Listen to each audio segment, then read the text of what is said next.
Hello, my name is Davina Vitaline and I'm a student at Southern New Hampshire. In this presentation, we are going to discuss about five major functions of management and three uh, management styles that managers need to be aware of and need to know when to use them. So to start, you may be wondering what is management. So management, by definition, it refers to the process of engaging with an organization's human abilities and its resources to achieve the set goals and objectives. So it's all about how you direct or you engage human resource and the other tangible resources of the organization so as to meet the goals and objectives of that same organization.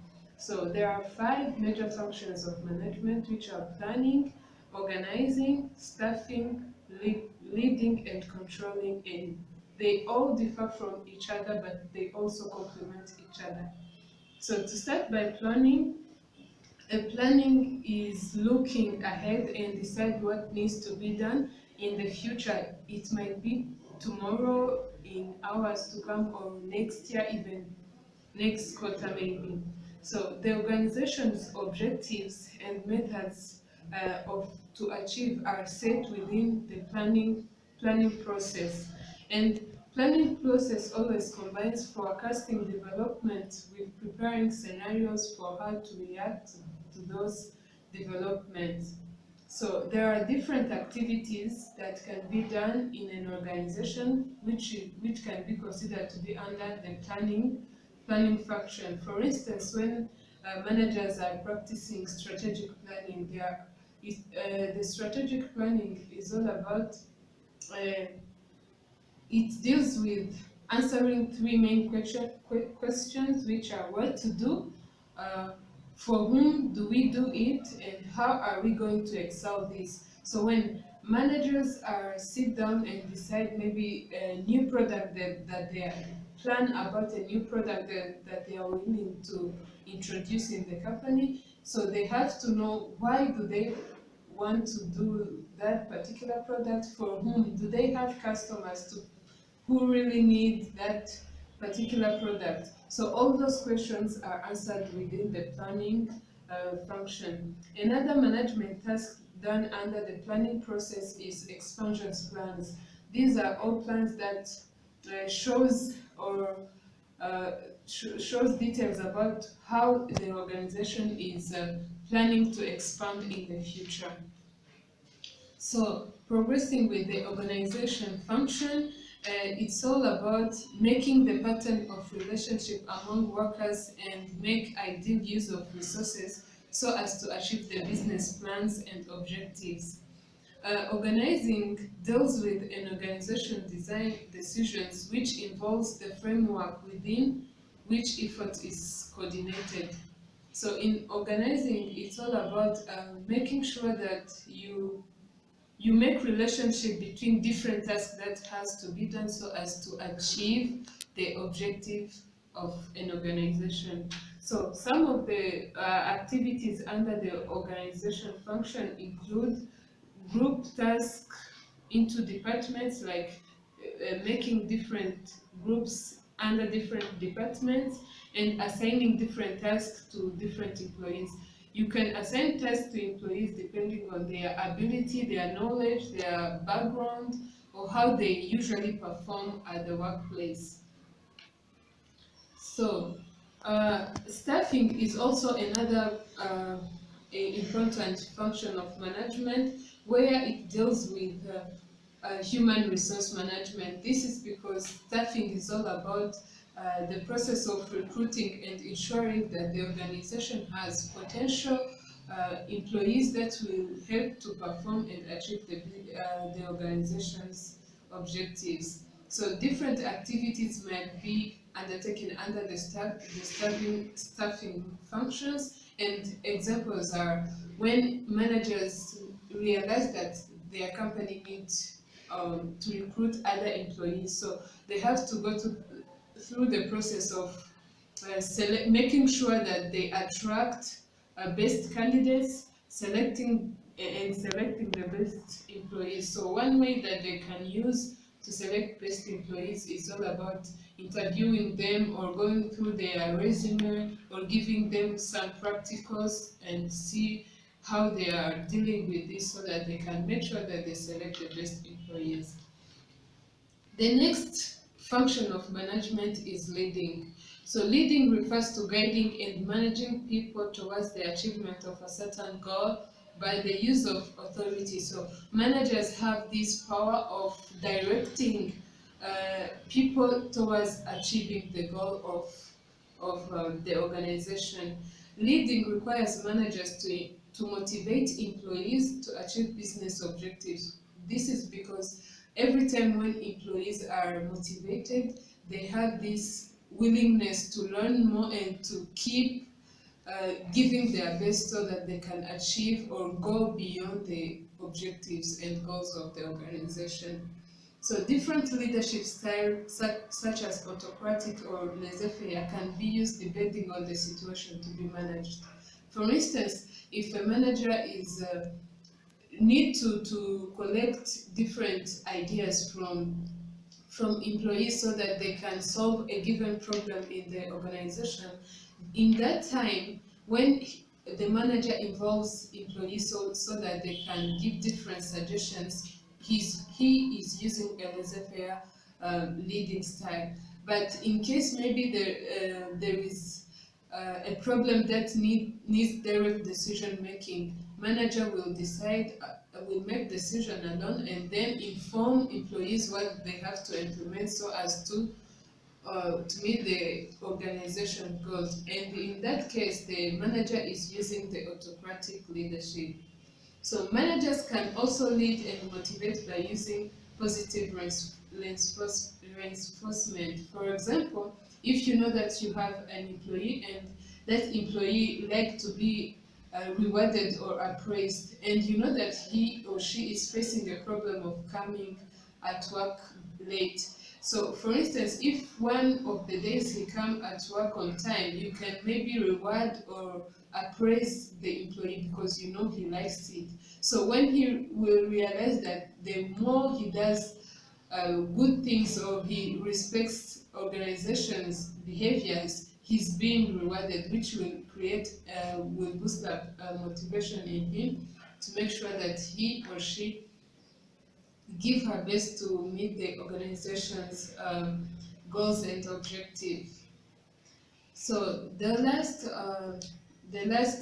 management function is controlling, and controlling can be defined as a function of management that involves measuring achievement against established objectives and goals of the organization. Controlling requires managers to be able to identify sources of deviation from successful accomplishment. Controlling also requires managers to provide a corrective course of action, and it measures and directs the actual performance against the planned goals. And when managers are going or performing the controlling function of management, they have to go through 4 steps. So the first step is to set standards and methods for measuring performance. The second step is measuring the performance. The third step is to determine whether the performance matches with the set standards.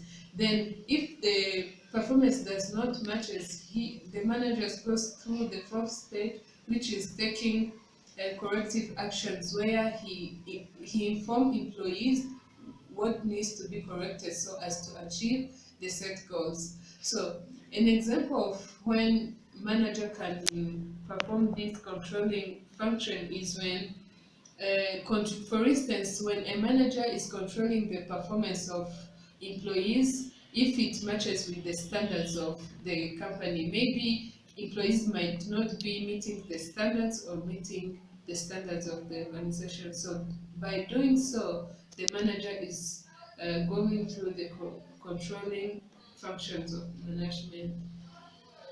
Let's proceed with the management style. So management styles affect the motivation and willingness of the employees to learn. It also uses using an appropriate management style helps employees to grow in different areas, be it in their experience or learn new knowledge or skills. And there are three management styles that we are going to discuss, which are delegating, directing, and discussing. So delegating management style is a way of empowering employees. When delegating, there is a transfer of responsibility from manager to subordinates or employees. Manager can delegate tasks to employees but remain in the position to review the actions being taken. For instance, a manager can delegate a task of making a budget for the organization, but he still have that ability to track the progress of employees to whom he delegated that task, to know if they need maybe support or if they are doing what is really required to be done. So delegating management style, uh, when managers use this style, they also recognize employees when they have accomplished the task. For instance, if you have been delegated to work on a given task and you accomplish it effectively, then the manager will reward you or recognize your accomplishment. However, this style has weaknesses as well as strengths. For instance, one of the weaknesses is that it is time consuming, since it can require to train employees so as to perform a given task. For instance, if you want to delegate a task to an employee, but it requires to have technology skills, yet the employee don't have those skills, you will need to take time to train or to give some crucial information about the technology skills so that he can perform the task.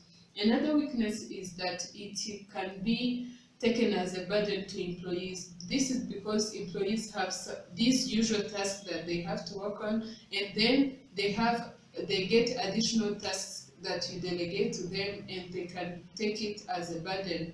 So another weakness is that uh, delegating style may lead to failure to accomplish the task because of limited skills and knowledge of the employee. You might think that an employee has required knowledge and skills to perform the delegated task, but in the end, you find that he didn't perform the task because he don't have those required skills, which leads to the failure of the organization or not meeting the organization objectives. On the other hand, delegating has some positive aspects. For instance, delegating empowers employees since they are exposed to higher tasks and learn from those tasks. For instance, most of the time, managers delegate tasks to employees, and those tasks that they delegate, they are meant to be performed by managers. So the employees get a chance to learn more about management tasks. Another strength is that it builds trust between managers and employees. This is because whenever an employee sees that he is being delegated task, he feels that the manager trusts him or her, then he trusts him back. The third strength is that it improves time management skills to employee because they have to prioritize depending on different tasks they have. Then they have to prioritize and make sure that they do the task at the right time. So a scenario in which delegation would be appropriate, for instance, let's take a situation when there is a challenging task and it requires many different skills. Instead of working on the task alone because it requires many skills, it can be delegated to a group of people so that they can meet and combine those skills and knowledge that they have to work on that delegated task. The manager in this time will also get enough time to keep track of their progress and provide help when it is needed. Another management style is directing management style. In the directing is a process in which managers instruct, guide, and oversee employees to achieve predetermined goals. The managers inform employees what to do, when to do it, and how to do it. And the weakness of this management style is that employees are limited to innovation and creativity since they are instructed the way they have to perform a given task. Another disadvantage is that the manager might make a wrong decision. This is because he don't interact or collaborate with employees so that they can challenge his decisions and end up making the bad decision. Another disadvantage is that the collaboration between managers and employees is limited because they don't really have enough time to discuss about what has to be done.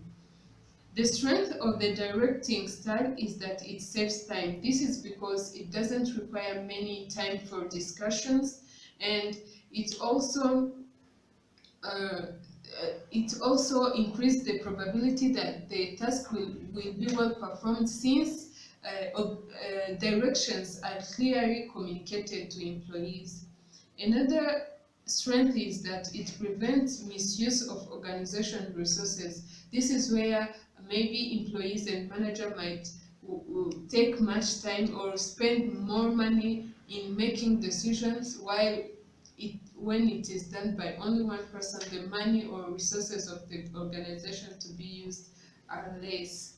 So a scenario in which directing would be appropriate is when there are for instance, when there is a new strategy that needs to be implemented within the organization and the employees don't have information on that. Managers need to direct employees, explain them how that strategy will be working, when to apply the strategy, and how to apply the strategies.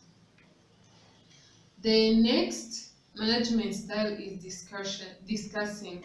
This style is all about giving a chance or involving employees in decision making. This is where managers sit with employees and decide what will we do, how will we do it, and when will we do it. And the weakness of this style is that it's time consuming since they have to take much time discussing and arguing about what has to be done and when to do it. And it can also lead to conflict because people can have contradicting ideas and end up having conflicts. The strength of this style is that it ensures collaboration, and from collaboration, people get strong ideas and work together. It also provides employee satisfaction. This is because they feel valued when they are involved in decision making. So, a scenario in which discussing will be appropriate is when an organization is losing maybe its customers and it needs to know what to be done so that they can avoid that. So in this case, it would be better if managers sit down with employees so that they can get enough ideas about the causes of customers going to other organizations and then decide together the best solution that they can use to solve this problem. And to conclude, each management style, as we have been discussing, or management function, has a specific time in which it can be suitable to use than the other depending on the situation. So managers should be aware of these management styles and functions and also be aware of how to use it and when to use it to better collaborate and motivate their employees. Thank you.